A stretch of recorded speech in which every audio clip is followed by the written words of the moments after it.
Clearly we have to keep people busy while they're waiting for the next load of hay. Snowball fights ensue. Here we are in our hoop house. This is called the North-South. And we were unsuccessful in getting the spinach planted in here last fall. We probably planted it too late, I don't know. Anyway, we have lots and lots of chickweed, which we're gonna just chop up, try to take as little of the soil as possible.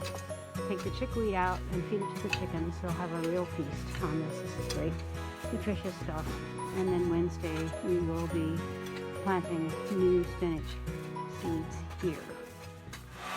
This is the Rejuvenate that we put down. It's got molasses and microbes and some humic acids and such.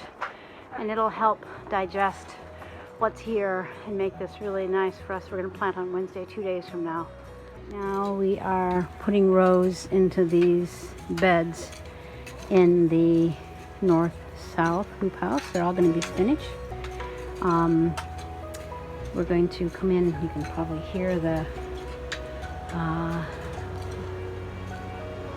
machine in the background.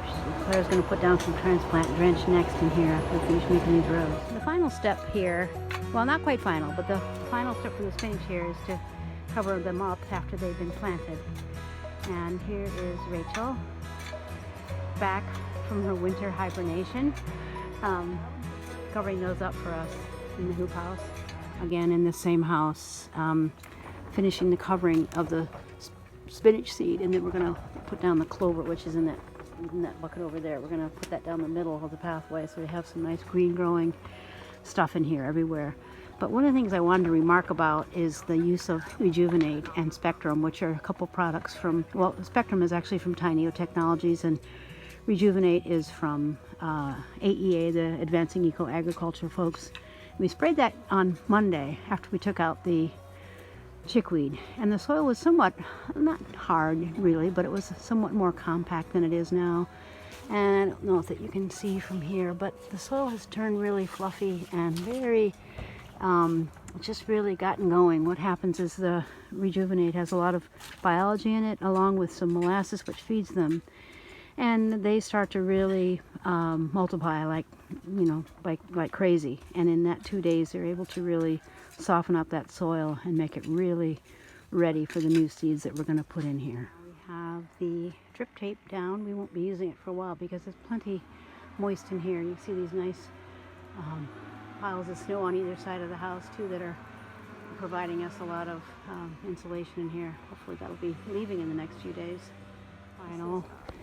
We just spread this crimson clover on the bottom, on the ground in between, and that'll make a nice pathway for us, keep the weeds down, and also keep the carbon sequestering.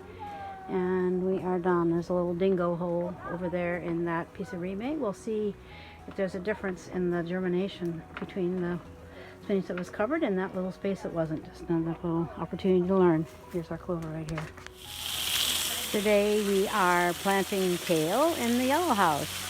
Under the remay there, you can see that there's the spinach seed that we filled in around spinach plants. But Ram is making a row here, and down in the end looks like Stu's making 2 rows, because Stu's always a high performer, right, Stu? Well, I saw the video. Oh, you better start looking good, right? And Claire is doing this bed on the outside. I just want to point out here where we have some of these card plants that are left over from last year, and we're going to just leave them here and let them come back up so that we can and then harvest the seeds from them as they go to seed sometime in the summer. So I just want to show you our nice kale plants down here that we started, it seems like forever ago, in the hoop house, in the greenhouse, excuse me, in the house. And they're going to go in. They're pretty small, but we're going to put them in and get them well seeded, and then we will put some mulch around them and really keep them in happy. And Anthony's off getting the transplant drip. Last thing we need to do for the kale, you can see we're putting these little strips of hay around it. It's peeking out from underneath here. That'll give it a nice keep the temperature really nice in here and also give the microbes something to eat. So they break down that hay and really keep things really well regulated. It will also attract more earthworms to the situation, which we always want to be doing. Hi folks, we are very, very grateful for all the cardboard that you've brought to us over the last months, but you can see we have this whole area here that we have to still fill in, and we'll only have until March 31st, which at this point is 35 days away. We hope to get done long before that. So, please bring us more cardboard!